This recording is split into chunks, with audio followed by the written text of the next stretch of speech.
Esiet sveicināti, lai Dieva miers jūsu namā. Es jūs svētīju Jēzus Kristus vārdā. Amen. Esiet bagātīgi svētīti šajā sestdienas dienā. Un es šodien lasīšu no Jāņa evaņģēlijas, tad Jāņa evaņģēlijas 8. nodaļa, no 47. panta līdz 59. pantam. Un jūdi, tad es lasu no Jāņa evaņģēlijas, tad 8. nodaļa, un no 49. līdz, no 48. līdz 59. pantam. Un jūdi viņam atbildēja, vai mēs pareizi nesakām, ka tu esi samārietis un tevī ir velns? Ja es atbildēju, manī nav velna, bet es dodu godu savam tēvam. Jūs turpretī laupat manu godu, bet es nemeklēju savu godu. Ir viens, kas meklē un spriež tiesu. Patiesi jums saku, ja kas manas vārdus turēs, tas nāvi neredzēs nemūžam. Tad jūdi viņam sacīja, nu mēs zinām, ka tevi ir velns, Ābrahams ir miris un pravieši. Un tu saki, kas manas vārdus turēs, nebaudīs nāvis nemūžam. Vai tu esi lielāks nekā mūsu tēvs Ābrahams, kas ir miris tāpat kā pravieši ir miruši? Par ko tu sevi dari? Ja es atbildēju, ja es pats sevi ceļu godā, mans gods nav nekas, bet tas, kas mani ceļu godā, ir mans tēvs, ko jūs saucat par savu Dievu. Jūs viņu nepazīstat, bet es viņu pazīstu. Ja es sacītu, ka nepazīstu viņu, es būtu melis līdzīgs jums, bet es viņu pazīstu un turu viņu vārdus. Jūs tēvs Ābrahams kļuva līgsms, noprasdams, ka redzēs mans dienas, un viņš to redzēja un priecājas par to. Tad jūdi viņam sacīja, tu vēl nav 50 gadus, tev vēl nav 50 gadu, un tu būtu Ābraham redzējis. Ja es atbildēju viņiem, patiesi jums saku, pirms Ābrahams tapa esmu es, tad viņi pacēla akmeņus, lai mestu uz viņu. Bet viņš paslēpās un izgāja no tempļa ārā. Amen. Tad jūdi viņam atbildēja, vai mēs pareizi nesakām, ka tu esi samārietis un tev ir velns? Tad jūdi apvainoja Jēzu un teica, nu, tev ir velns. Bet Jēzus saka, manī nav velna, bet es dodu godu savam tēvam. Un jūs turpretī laupat manu godu. Un tad šie jūdi, viņi centās laupīt Jēzus Kristus godu.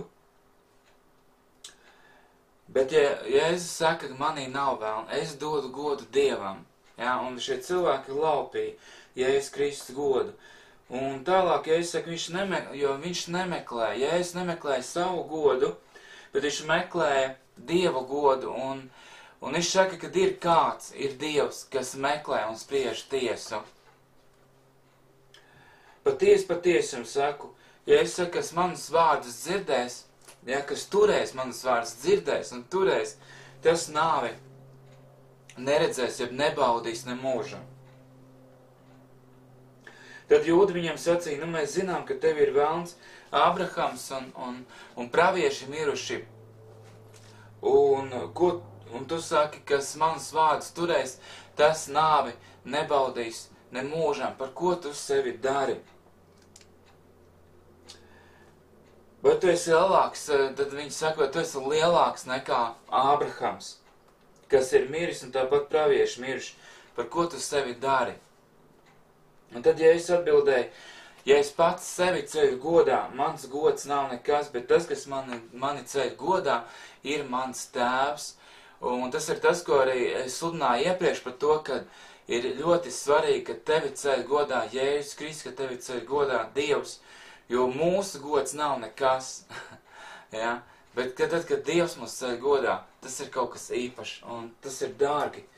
Un es domāju, tas ir, tiešām tas ir īpaši, ja Dievs tevi ceļ godā, nevis, ka tu pats. Jo Bībelē teica, ka Dievs stājas pretī lepniem, bet pazemīgiem viņš dod žēlstību.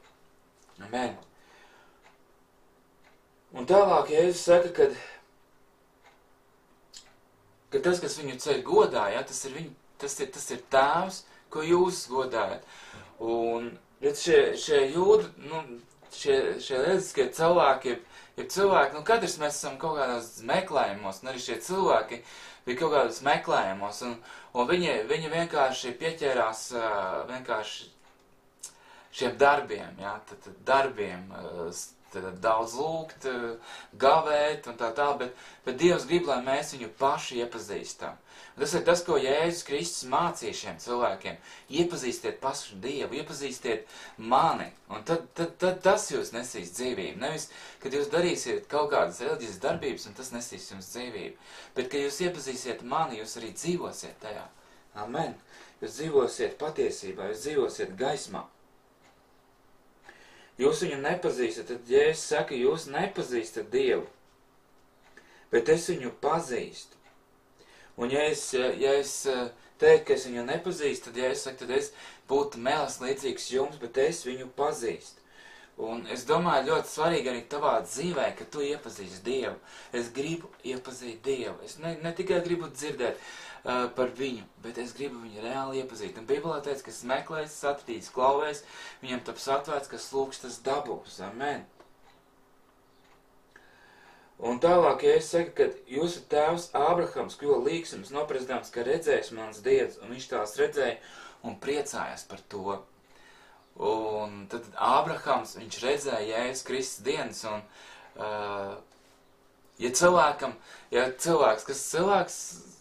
kas ir cilvēks?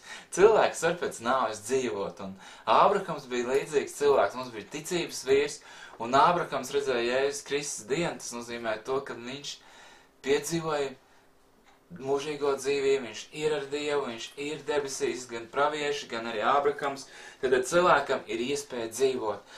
Un ne tikai šeit virs zemes, bet arī pēc nāves dzīvot kopā ar Dievu, dzīvot mūžīgi un pavadīt laiku viņa tūmā, viņa klātbūtnē, būt vienmēr kopā ar savu glābēju, un to tu vari piedzīvot savā dzīvē.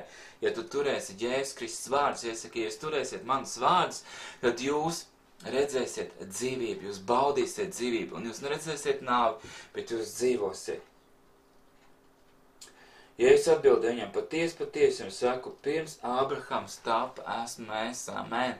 Tad pirms Ābrahams tapa, Jēzus jau bija, viņš ir no paša iesākuma, un caur viņu viss ir radies, kas ir, un bez viņa nekas nav radies, kas ir, amen. Un viņi pacēla akmeņus, lai mēstu uz viņu, bet Jēzus paslēpās un izgāja no tempļa ārā. Amen. Jēzus Kristus vakar, šodien tas pats un mūžīgi. Mūsu glābējs, mūsu kungs, mūsu Dievs. Esiet svētīti. Debesu Tēvs, Tev lūdzu šodien, lai katrs stipri pieķeras Tavam vārdam, un ka Tavs vārds dzīvo viņu sirdīs. Un debesu Tēvs, Tev lūdzu, lai šodien katrs kristietis, lai ne tikai viņš vienkārši kā āklis seko kaut kam, bet ka viņi reāli vēlas iepazīties ar Dievu, iepazīt Dievu personīgi savā dzīvē. Un šodien es lūdzu Tēvs atver katram šis gara ausis, šis gara acis, ka šodien katrs saredz, piedzīvo Tavu klātbūtni, Tavu tūmu savā dzīvē, un kad katrs vēlas Tevi iepazīt kā personu Jēzus Kristu un piedzīvot Tevi savā dzīvē, būt attiecībās ar Tevi Jēzus Kristu, es to lūdzu Tev, debes Tēvs, Jēzus Kristus vārdā. Amen. Esiet svētīti varenajā Nācarieša Jēzus Kristus vārdā. Amen.